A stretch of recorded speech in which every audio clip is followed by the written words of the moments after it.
श्री गुरुभ्यो नमः। हरिः ओम। जयति हरिरचिन्त्य सर्वदेवैकवन्द्यः परमगुरुरभीष्टावप्तिदः सज्जनानां निखिलगुणगणार्णो नित्यनिर्मुक्तदोषः सरसिजनयनोऽसौ श्रीपतिर्मानदो नः। धर्मविज्ञानवैराग्यपरमैश्वर्यशालिनः आनन्दतीर्थभगवत्पादान् वन्दे निरन्तरम्। नमोऽस्तु तात्विका देवाः विष्णुभक्तिपरायणाः धर्ममार्गे प्रेरयन्तु भवन्तः सर्व एव हि। वक्रतुंड महाकाय सूर्यकोटि समप्रभ निर्विघ्नं कुरु मे देव सर्वकार्येषु सर्वदा। आनंद तीर्थोपदिष्टो निधिर्नारायणः पयः प्रदर्शितो येन सम्यक् जयतीर्थं तमाश्रये। यस्य वाक् कामधेनुर्नः कामितार्थान् प्रयच्छति सेवेतं जययोगीन्द्रं कामबाणच्छिदं सदा। नौमिन्याय सुधादिकृज्जयमुनीन् श्रीपादराट्सन्मणीन् व्यासार्यान् विविधागमाब्धिविहारान् श्रीवादिराजानपि वंदे हंसवरान् रघुत्तमगुरून् वैदग्ध्यवारां निधीन् श्री सत्यव्रत राघवेन्द्र मुनिपान् सद्बोध सध्यानपान्। सत्येष्टार्य सरिन्नाथादुद्भूतोद्भुतदर्शनः नाशयेत् हृदयध्वान्तं सत्पराक्रमकौस्तुभः। सत्याभिद्यकराब्जोत्तान् पञ्चाशद्वर्षपूजकान् सत्यप्रमोदतीर्थार्यान् नौमिन्याय सुधारतान्। शास्त्रेषु पारदृश्वानं शास्त्रज्ञेषु च वत्सलं दीनभक्तोद्धारकरं सत्यात्मानं गुरुं भजे। विद्यापीठविधातारं विद्यावारिधिचन्दनं विद्यार्थिवत्सलं वन्दे महामहिम सद्गुरुम् आपादमौलिपर्यन्तं गुरूणाम् आकृतिं स्मरेत तेन विघ्नाः प्रणश्यन्ति सिद्ध्यन्ति च मनोरथाः। श्री गुरुभ्यो नमः। हरिः ओम हरिः ओम हरिः ओम। श्रीमन्महाभारत तात्पर्य निर्णयाचे चतुर्थ अध्यायामधील 4 श्लोक आपण पाहिलेले आहेत। श्रीरामचंद्र वाढू लागले, मोठे होऊ लागले। श्रीरामचंद्राचे मोठे होणे म्हणजे आपल्यासारखे मोठे होणे नाहीच, कारण श्रीरामचंद्र नित्य प्रवृद्ध आहेत। त्यामुळे केवळ मंद दृष्टीला ते वाढू लागले असे वाटले। त्या श्रीरामचंद्राला पाहून सर्वांना अत्यंत आनंद होत होता। सर्वजण श्रीरामचंद्राला पाहण्यासाठीच म्हणून येत होते। इत्यादी सर्व विषय आपण पाहिले आहेत। त्यानंतर आपण पाहिलेला विषय म्हणजे श्रीरामचंद्राच्या वडिलांजवळ अर्थात दशरथाजवळ विश्वस्य मित्रम स इहा जगाम विश्वामित्र ऋषी आले। कशासाठी आले होते, काय आले होते ते आता आपण पाहूयात। तेनार्थितो यज्ञरिरीक्षयैव कृच्छ्रेण पित्रास्य भयाद्विसृष्टः जगाम रावः लक्ष्मणेन सिद्धाश्रमं सिद्धजनाभिवन्द्यः। श्रीरामचंद्राच्या वडिलांजवळ अर्थात दशरथाजवळ विश्वामित्र ऋषी आले आणि त्यांनी प्रार्थना केली, हे दशरथा, मी एक श्रेष्ठ असा यज्ञ करीत आहे। या श्रेष्ठ अशा यज्ञाला विघ्न करण्याकरिताच म्हणून राक्षस लोक टिपून बसलेले आहेत। त्यामुळे माझ्या यज्ञाची रक्षा व्हावयास हवी। माझ्या यज्ञाचे रक्षण व्हायलाच हवे आहे। मी यज्ञ करू का यज्ञाचे रक्षण करू? यज्ञाचे रक्षण करायला गेलो तर यज्ञ करू शकणार नाही, यज्ञ करीत बसलो तर यज्ञाचे रक्षण करू शकणार नाही। त्यामुळे माझ्या यज्ञाचे रक्षण करण्याकरिता तुझ्या पुत्राला पाठव, श्रीरामचंद्राला पाठव। मला श्रेष्ठ असा यज्ञ भगवत प्रीतीकरिता करायचा आहे। त्या यज्ञाच्या रक्षणाकरिता, त्या यज्ञाच्या रक्षणाची जबाबदारी घेण्याकरिता तू श्रीरामचंद्राला पाठव। म्हणून विश्वामित्र ऋषींनी त्या दशरथाकडे मागणी घातलेली आहे। विश्वामित्र ऋषी म्हणजे शीघ्रकोपी नाही, मी श्रीरामचंद्राला तुमच्या बरोबर पाठवणार नाही असे सांगितल्यास ते कुपित होऊन शाप देतील, हे भय दशरथाच्या मनामध्ये होते। जाऊ देत म्हटले तर श्रीरामचंद्रावर प्रचंड असे प्रेम होते। श्रीरामचंद्राचा लळा दशरथाला लागलेला होता। श्रीरामचंद्राला न पाहता त्याचा दिवस सुरू होत नसे। श्रीरामचंद्राला न पाहता त्याच्या तोंडी एक घासही उतरत नसे। श्रीरामचंद्राला न पाहता त्याचा राज्यकारभार सुरू होत नसे। अर्थात दशरथाच्या प्रत्येक कार्यामध्ये श्रीरामचंद्र हा त्याला सतत समोर असायला पाहिजे होता. कारण श्रीरामचंद्राचे रूपच तसे होते, गुणच तसे होते, श्रीरामचंद्राचे व्यक्तित्वच तसे होते. त्यामुळे अशा या कोळ्या वयातील मुलाला या विश्वामित्र ऋषींबरोबर पाठवणे हे कितपत योग्य ठरेल, हाही विचार दशरथ राजा करीत होता. अर्थात दशरथासमोर धर्मसंकट आले होते. नाही म्हणणार तर विश्वामित्र ऋषींच्या शापास सिद्ध व्हावयास हवे होते. जाऊ देत म्हटले तर श्रीरामचंद्र निघून गेल्याने दशरथाला ते दुःख, श्रीरामचंद्राचा विरह सहन होण्यासारखा नव्हता. परंतु शंके भृशम ब्रह्म कुलावमानात असं सांगतात, त्याच्यानुसार विश्वामित्र ऋषींचा शाप आपल्याला नको. एका ब्राह्मणाचा, त्यातही ब्रह्मर्षींचा शाप आपल्याला नको असे दशरथाने मनोमनी विचार केला. त्यामुळे भयात विसृष्ट हा भीत भीत भीत भीत श्रीरामचंद्राला विश्वामित्रांबरोबर दशरथाने सोडले. इथे एक महत्वाचा विषय, तेनार्थितो यज्ञ रिरीक्षयैव, विश्वामित्रांनी यज्ञाचे रक्षण करण्याकरिताच पाठव म्हणून सांगितले होते. एवकार महत्वाचा. अध्ययनाकरिता श्रीरामचंद्र गेलेले नाहीत, काहीतरी शिकायला म्हणून गेलेले नाहीत. श्रीरामचंद्र कधी कधी होत असताना काही काही जण म्हणत असतात आमचा मुलगा अभ्यासही करेल, इतरही कामं करेल, तसं साइड बाय साइड तो अभ्यास करेल, मुख्य म्हणजे यज्ञाचं रक्षण करेल, दोन्ही होतील, पाठवा. श्रीरामचंद्र सर्वज्ञ आहेत. यज्ञाचे रक्षण करण्याकरिताच म्हणून त्या विश्वामित्रांनी श्रीरामचंद्राला पाठव म्हणून दशरथाकडे प्रार्थना केली होती. विश्वामित्रांना घाबरून भयाने दशरथाने श्रीरामचंद्राला विश्वामित्र ऋषींबरोबर पाठवले सुद्धा. जगामरावसह लक्ष्मणेन सिद्धाश्रमं सिद्ध जनाभिवंद्यः. विश्वामित्र ऋषी जेथे याग करणार होते त्या स्थळाचं नाव आहे सिद्धाश्रमम. ज्या आश्रमामध्ये सिद्ध लोक राहतात, ज्या आश्रमामध्ये राहणाऱ्या लोकांना सिद्धी प्राप्त झाली आहे, असे लोक राहण्याची जागा म्हणजे सिद्धाश्रम. सिद्धाश्रम नावानुसार व्यक्ती, व्यक्तींनुसार नावे, स्थळाची नावं काही ठेवतात. सरस्वती ट्युटोरियल, तिथे ट्युटोरियल सुरू झाल्यापासून एकही व्यक्ती पासही झालेला नसतो, असंही खूप वेळा होतं. सूर्य कोऑपरेटिव्ह हाऊसिंग सोसायटी नाव आहे सूर्य, पण दुर्दैवाने त्याच्या भोवताली इतक्या मोठ्या मोठ्या मोठ्या मोठ्या इमारती असतात की त्यामुळे त्या सूर्याचा प्रकाशही त्या इमारतीमध्ये येत नसतो.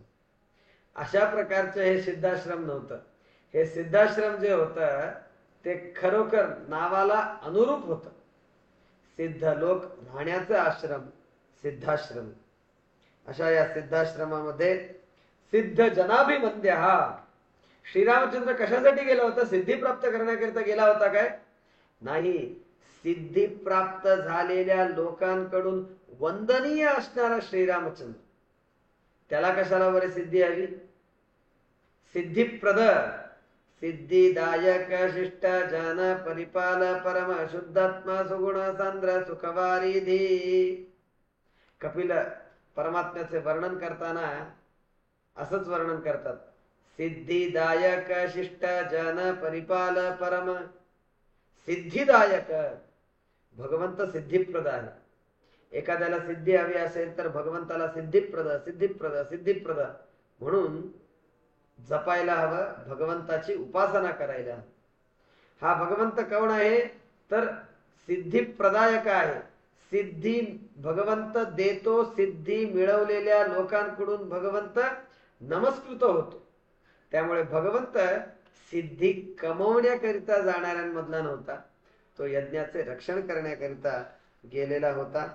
असा हा श्रीरामचंद्र लक्ष्मणाबरोबर सिद्धाश्रमास जगाम निघाला. अनुग्रहार्थम सऋषेरवाप सलक्ष्मणोस्त्रम मुनितो हि केवलम ववन्दिरे ब्रह्ममुखासुरेशा समस्त्र रूपा प्रकटा समेत्य.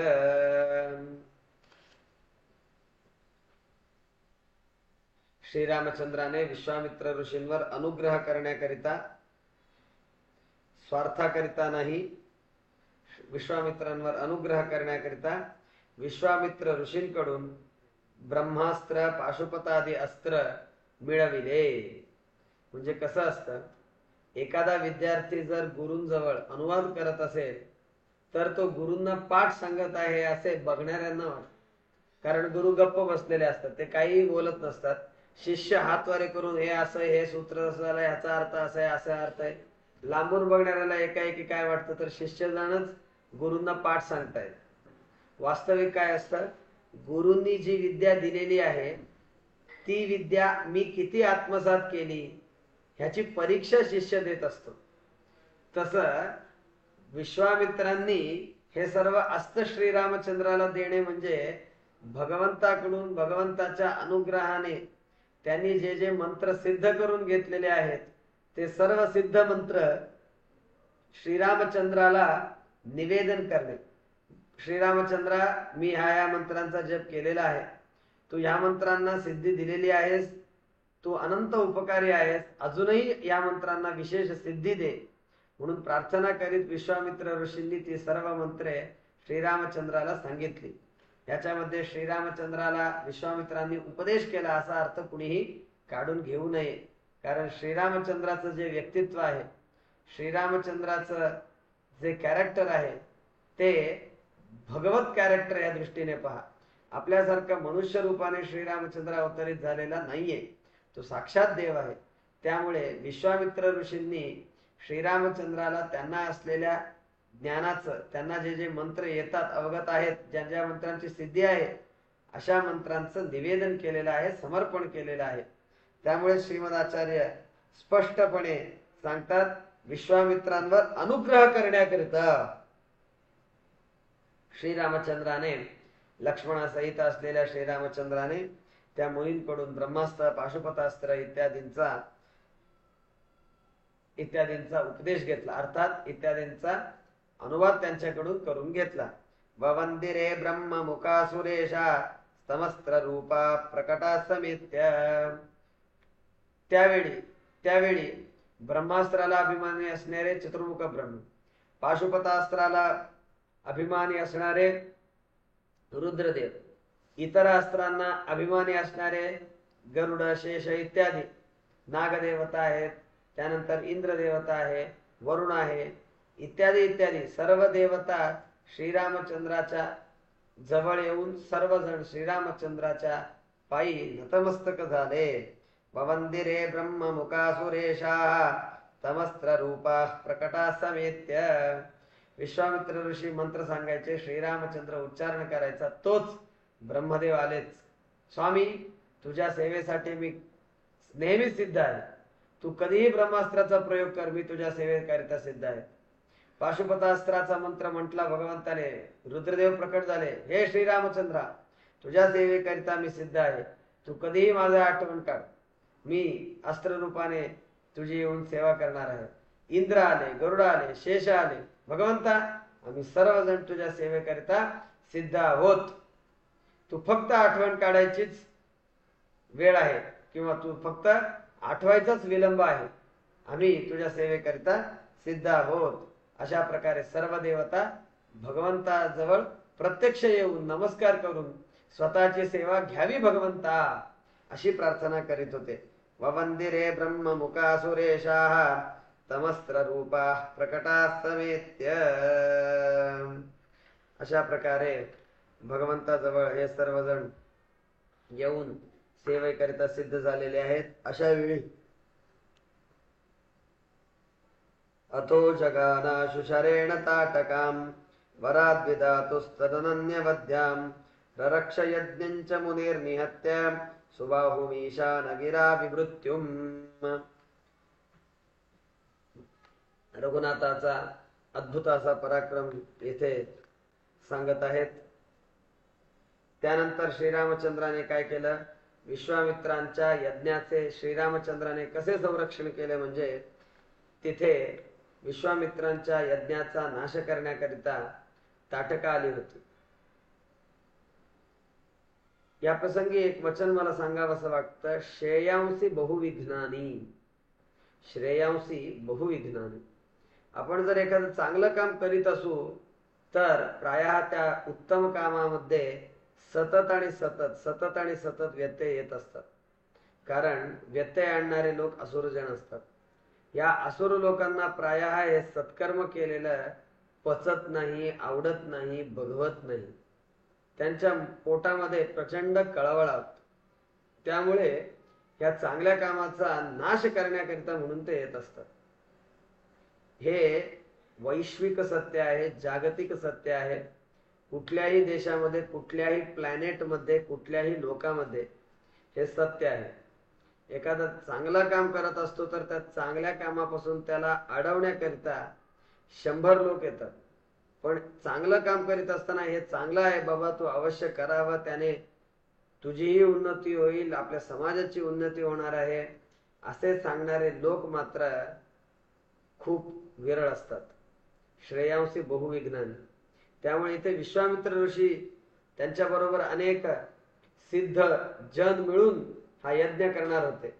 मग अशा ह्या यज्ञाला केलेलं असुरांना, दैत्यांना पाहावेल काय? अजिबात पाहणार नाही. त्यामुळे तर सर्वजण काय होते, त्या यज्ञाचा नाश करण्याकरिता म्हणून येणार होते, आलेले होते. अशा प्रसंगी श्रीरामचंद्राने आशु तत्क्षणात अत्यंत वेगाने त्या ताटकेला मारून टाकलं. ती कशी होती, बिचारी होती काय? वरात विधातु स्तनन्यवध्याम. तिने ब्रह्मदेवाला उद्देशून तपश्चर्या केली होती. ब्रह्मदेवाला उद्देशून तपश्चर्या करून मी अमृत्यू व्हावे असा वर मागितला होता. कारण असुर लोकच हा वर मागतात. का माहितीये का? त्यांना माहिती असतं मी पुढे जाऊन वाईट कृत्य करणार आहे. ते वाईट कृत्य करत असताना मग माझ्याशी लोक युद्धात येणारच. त्यामुळे मी मरू नये. त्यामुळे ते काय करतात, आधी तपश्चर्या करतात, वर प्राप्त करतात आणि सज्जनांवर आक्रमण करतात. अशा प्रकारे या ताटकेने सुद्धा ब्रह्मदेवाची तपश्चर्या करून ब्रह्मदेवाची तपश्चर्या करून विमृत्यू वर मागितला होता.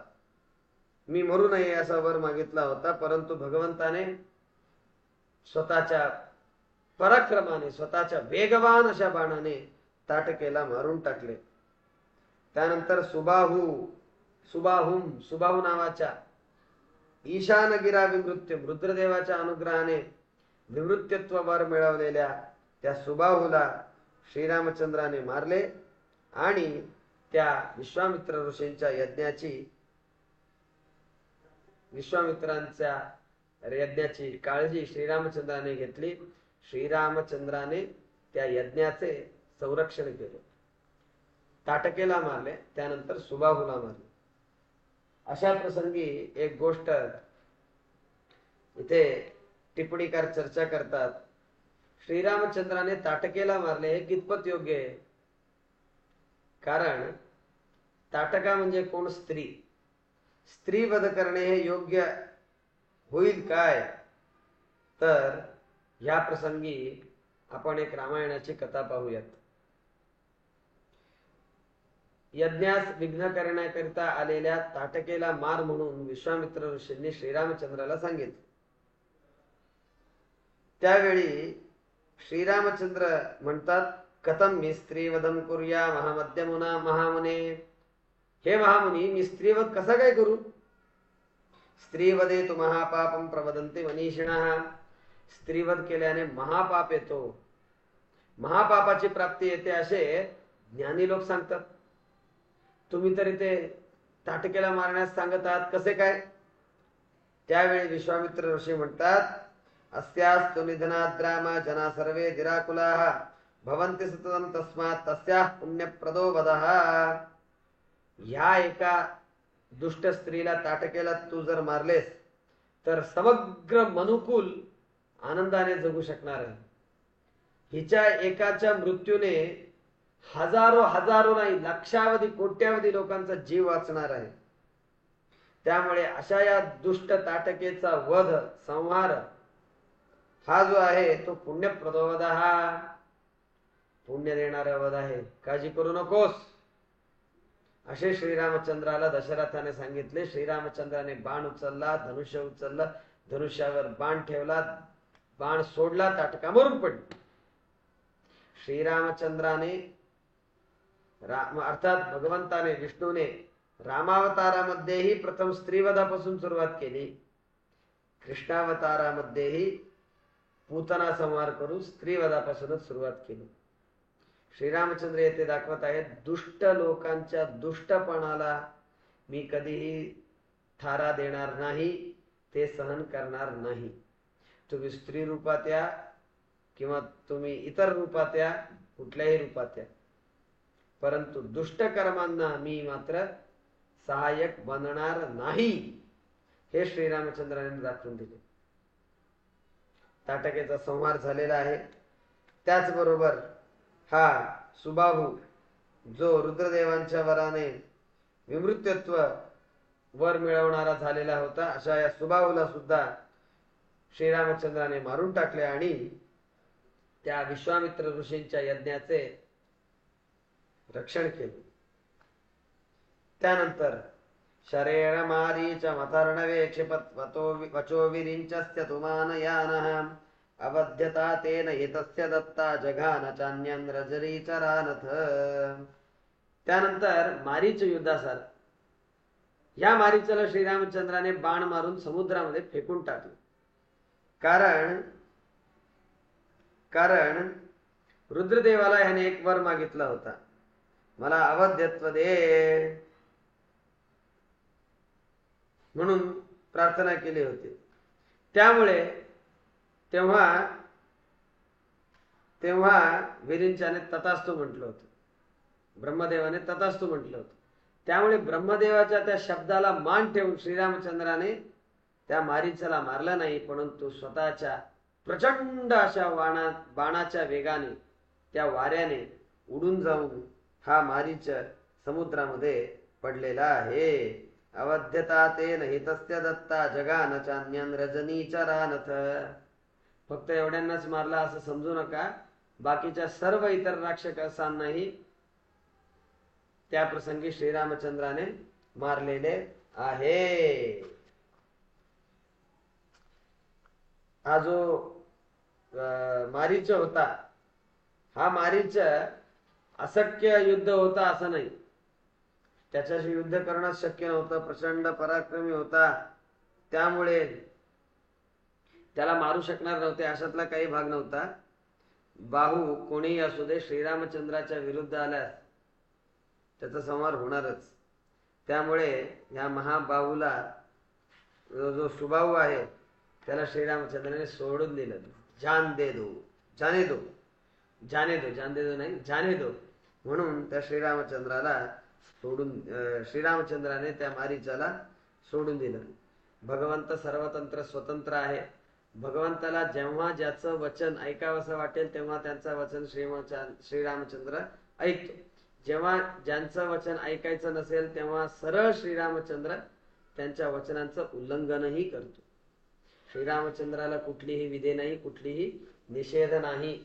ब्रह्मदेवाने वर दिला आहे, त्यामुळे ब्रह्मदेवाने दिलेल्या वराचं रक्षण करायला पाहिजे असं काहीही भगवंताला लिमिटेशन नाहीये, कारण भगवंत सर्वतंत्र स्वतंत्र आहे.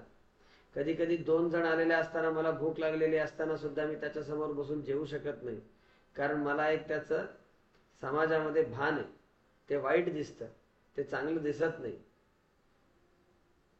त्यामुळे श्रीरामचंद्र हा जो आहे त्या श्रीरामचंद्राने सर्व काही योग्य रीतीने सर्व काही केलेलं आहे.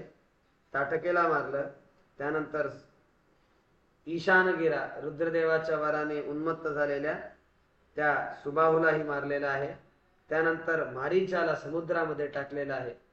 श्रीमंत रामचंद्राची इच्छा झाली यावेळी ब्रह्मदेवाने जो वर दिलेला आहे तो सत्य करून टाकूया म्हणून ब्रह्मदेवाने तो वर जो दिला होता तो सत्य झाला. श्रीरामचंद्राच्या बाणाच्या वाऱ्याने तो समुद्रामध्ये जाऊन पडलेला आहे. अशा प्रकारे इतर राक्षसांनाही श्रीरामचंद्राने यमसदनी पाठवलेला आहे.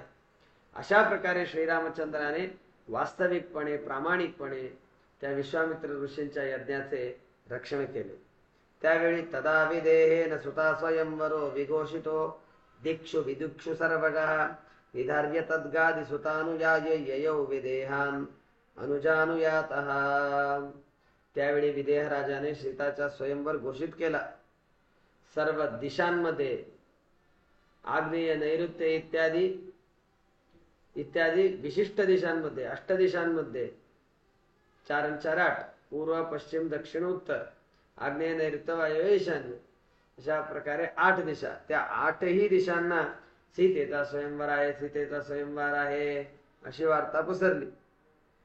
निधार्य तद्गादि सुतानुयायी ययौ विदेहान अनुजानुयातः. त्यावेळी गादीपुत्र विश्वामित्रांना अनुसरून श्रीराम आणि लक्ष्मण देवही त्या सीतादेवीच्या स्वयंवराकरिता निघाले. विदेह अनुजानुयातः. लक्ष्मणाचा विदेहान ययो विदेहान अनुजानुयातः. अनुज म्हणजे लक्ष्मण, श्रीरामचंद्राचा अनुज. अनुजायते ते अनुजा, नंतर जन्मलेला. श्रीरामानंतर जन्मलेला लक्ष्मण, त्या लक्ष्मणासहित श्रीरामचंद्र आहे. अशामुळे गादीसुतानुयायी विश्वामित्रांबरोबर श्रीराम आणि लक्ष्मण दोघेही तिकडे त्या विदेह राजाच्या नगरीमध्ये प्रवेश करीत आहेत. त्यावेळी एक प्रसंग घडला. अहो अहल्यां पतिनाभिषप्तां प्रदर्शनादिंद्र कृताच्छिलीकृतां स्वदर्शनात्मानुषतामुपेतां सुयोजयामास स गौतमेन. त्यावेळी मागे एक घटना घडली होती. त्या घटनेमुळे शापग्रस्त झालेल्या एका स्त्रीला श्रीरामचंद्राने शापमुक्त केले. ती स्त्री म्हणजे कोण आपण सर्वजण जाणता. ती स्त्री म्हणजे अहल्यादेवी. अतो अहल्यां पतिनाभिषप्तां. एके दिवशी अहल्याचा संपर्क करण्याकरिता इंद्रदेव अहल्येच्या पतींच्या रूपामध्ये तिच्या समोर प्रकट झाले. त्यावेळी इंद्राचा संपर्क अहल्येने केला. ही गोष्ट त्यांच्या पतींना अर्थात अहल्येच्या पतींना गौतमांना कळते. त्यामुळे गौतम ऋषी शाप देतात, तू शिला हो. त्या दिवसापासून अहल्या देवी शिलारूपाने पडली होती. त्यावेळी शिलारूपाने पडलेले असताना श्रीरामचंद्र विश्वामित्र ऋषींबरोबर सिद्धाश्रमापासून विदेह राजाच्या नगरीस जात असताना मार्गामध्ये पडलेल्या त्या शिलारूपी अहल्येला फक्त आणि फक्त स्वतःच्या दृष्टीरूपी अमृताने जागे केले. स्वदर्शनात मानुषतामुपेतां सुयोजयामास स गौतमेन. अशा प्रकारे शिलारूपी असलेल्या अहल्येचा उद्धार श्रीरामचंद्राने केला. एवढंच नाही तर सुयोजयामास स गौतमेन. गौतम ऋषींबरोबर तिचे सुयोजनही करून दिले. म्हणजे गौतमांच्या मनामध्ये त्या अहल्या देवी बद्दलचा राग जर राहिला असता तर त्यांचा सुखाचा संसार झालाच नसता. त्यामुळे सुयोजयामास स गौतमेन. श्रीरामचंद्राने गौतम ऋषींबरोबर या अहल्या देवीला श्रीरामचंद्रामुळे या अहल्या देवीचा शाप नष्ट झालेला आहे. सुयोजयामास स गौतमेन. गौतम ऋषींबरोबर ही अहल्या सुखाने नांदू लागलेली आहे. हे खूप महत्वाचं आहे. कधी कधी एखाद्या मोठ्यांच्या सांगण्यानुसार अनेक लोक एकत्र येतात, भांडलेले अनेक लोक एकत्र येतात, परंतु त्यांच्या मनामध्ये एक विचित्र प्रकारची भावना निर्माण झालेली असते. अनेक लोकांना सांगताना मी ऐकलंय, एकदा का आरशाला किंवा काचेला तडा गेला तर ती काच कितीही जॉईंट केली तरी ती जॉईंट आहे असं दिसतं, ही अखंड आहे, छान आहे असं दिसत नाही. तसं अनेक भांडलेले लोक एकत्र येतात, पण त्यांच्यामध्ये काही ना काही कुरबुर चालूच असते. परंतु इथे असं झालेलं नाही. इंद्राचा संपर्क केला अहल्येने, त्यामुळे तिच्यावर क्रुद्ध झाले गौतम आणि त्या गौतमांनी शाप दिला. त्यानंतर श्रीरामचंद्र सिद्धाश्रमातून विदेह राजाच्या नगरीस जात असताना मध्ये शिलारूपाने पडलेल्या त्या अहल्येला पाहिले. श्रीरामचंद्राने अहल्येला पाहिले आणि पाहिल्या श्रीरामचंद्राच्या त्या अमृतरूपी नेत्रामुळे दगड हा चेतन झाला. अर्थात दगड रूपाने असणारी अहल्या चेतन रूपामध्ये पुन्हा भूमीवर प्रकटली. अहल्यां पतिनाभिषप्तां प्रदर्शनादिन्द्रकृताच्छलीकृतां स्वदर्शनात्मानुषतामुपेतां सुयोजयामास स गौतमेन. श्रीरामचंद्राचा अनुग्रह तसा असतो.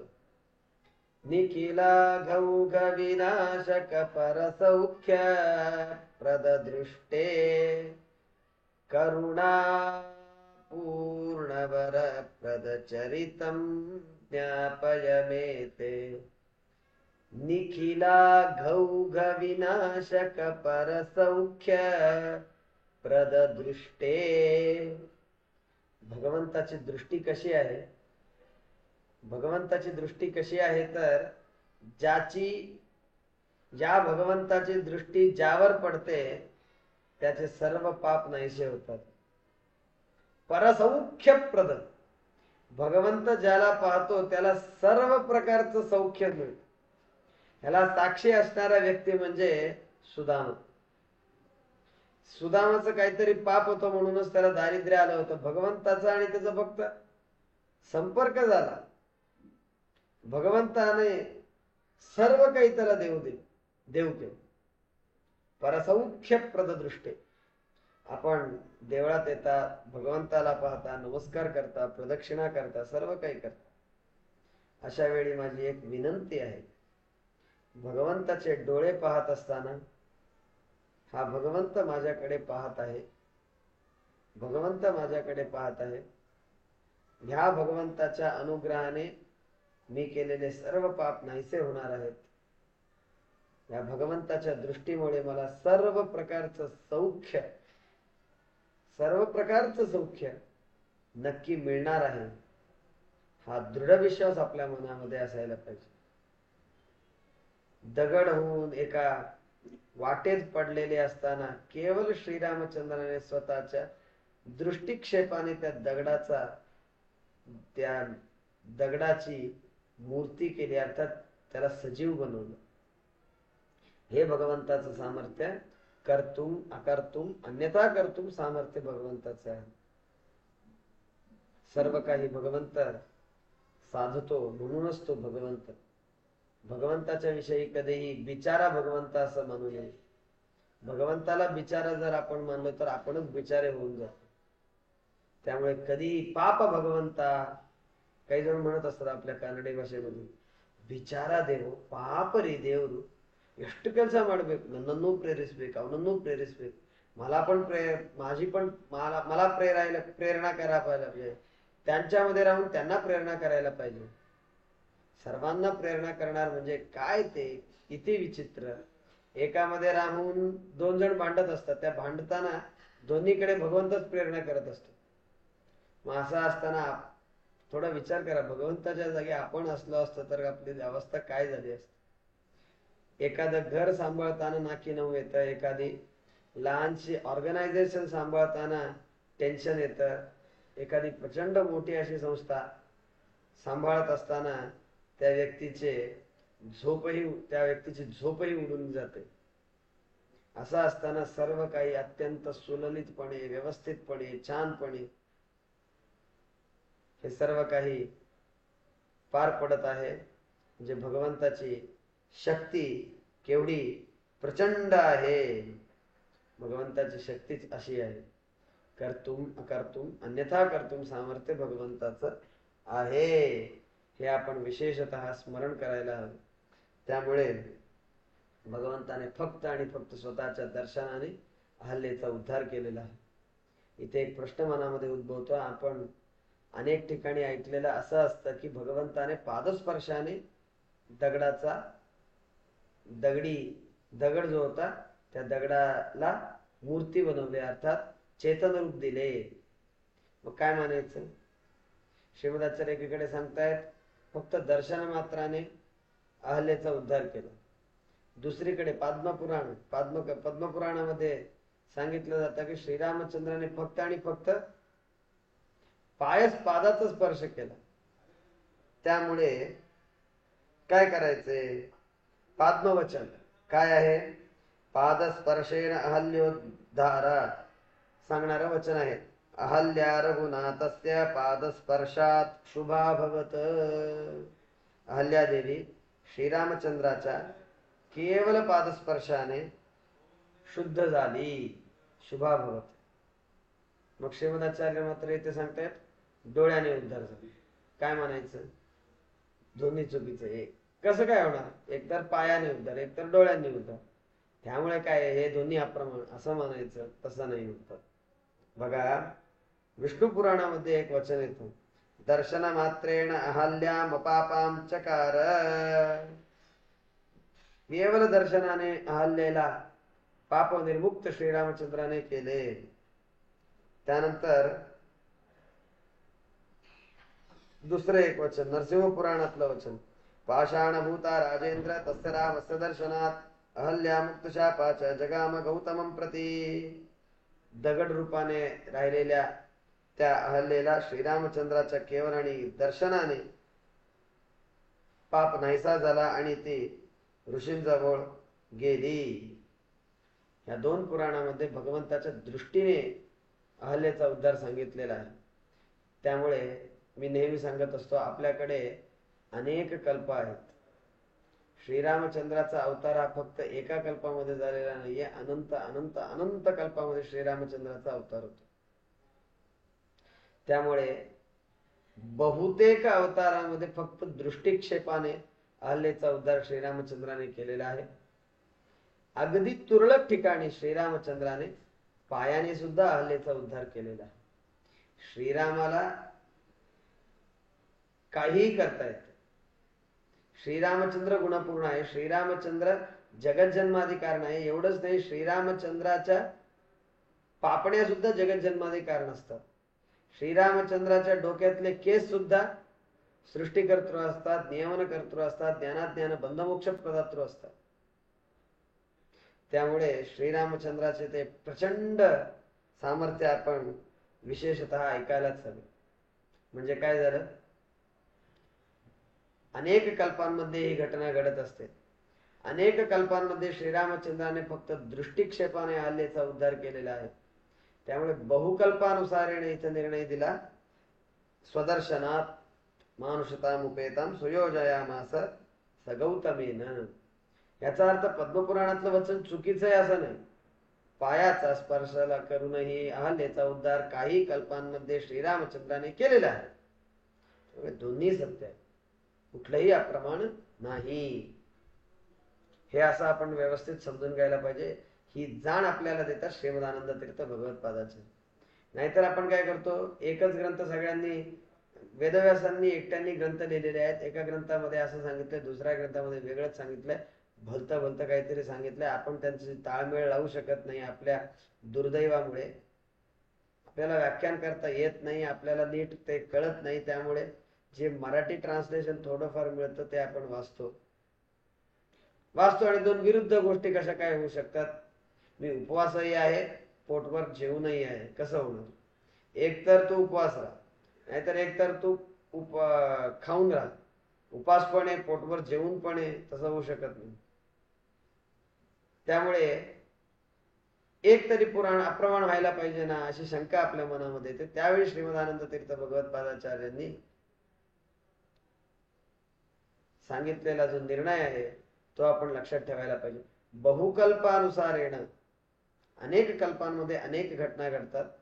काही प्रसंगी पायाने उद्धार झालेला आहे, काही प्रसंगी दृष्टिक्षेपाने उद्धार झालेला आहे.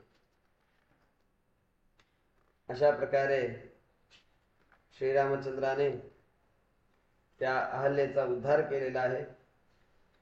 त्या अहल्येचा उद्धार जसा भगवंताने केला तसा आपलाही उद्धार भगवंताने करावा अशी भगवंता ठाई विनंती आहे. कारण आपण त्या अहल्येने एकदा काय तो मानसिक व्यभिचार केला असेल, एकदा काय ती इंद्राच्या संपर्कात आले असेल, परपुरुषाच्या संपर्कात आले असेल.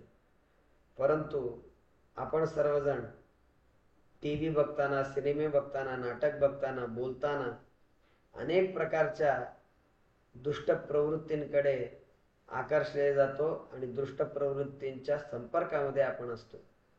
त्यामुळे भगवंता तू सतत आमच्यावर नजर ठेवून राहा. तुझ्या नजरेने, तुझ्या दृष्टिक्षेपात आम्ही येऊ. मंदिरावर आल्यावर एक अनुसंधान कर. भगवंत आहे, भगवंताचं अनंत असं तेज आहे, त्या तेजामध्ये आपण न्हाऊन निघत आहोत असं अनुसंधान आपण करूयात. भगवंतही आपले सर्व पाप नाहीसे करोत अशी प्रार्थना करतो. माझे हे उपन्यास इथे संपवतो. गुरुमध्वांतर्गत श्रीकृष्णार्पणमस्तु. इदं ज्ञानं हरेः पूजा हरेरेवोदितं सदा हर्यदीनं च सर्वत्र इत्येवं न्यासो सुता यः सर्वगुणसम्पूर्णः सर्वदोषविवर्जितः प्रियतां प्रीतयेवालं कृष्णर्मे परमस्तुत अनेन भावयत् पुण्यम् अवाप्नोतु गुरुर्मम. श्रीकृष्णार्पणमस्तु. दर गुरुवारी प्रवचन करायचा आणि ते प्रसारित करण्याचा संकल्प आहे, पण काही कारणास्तव, इंटरनेटच्या काही कारणास्तव थोडं पुढे मागे होत आहे. भक्तांनी कृपया याची नोंद घ्यावी. हरये नमः.